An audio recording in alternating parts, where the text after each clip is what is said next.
اوكي خالد، من الملف الخاص بك اشوف انك كنت محتال وسارق ومجرم وكل الصفات السيئة فيك، فيعني مع كامل الاسف بتروح جهنم. نيكست. هي اصبر دقيقة، ودك تقول لي انه لما شيرت البوست هذاك في الفيسبوك ما حصلت حسنات؟ اي بوست؟ البوست هذاك اللي يقول اذا شيرت البوست بتدخل الجنة وفيه صورة شيخ كذا طيب ومبتسم. وات؟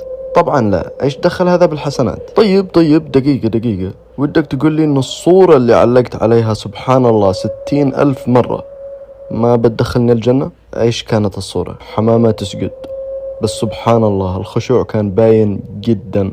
حمامة قلت لي وتسجد خشوع؟ يعني اولا الصورة فوتوشوب، يعني اي حمار بيعرف انها فوتوشوب. ثانيا والله لو تشير البوست من اليوم لبكره انك لا جهنم. نيكست. طيب اخر سؤال، مريم فارس بشوفها بجهنم؟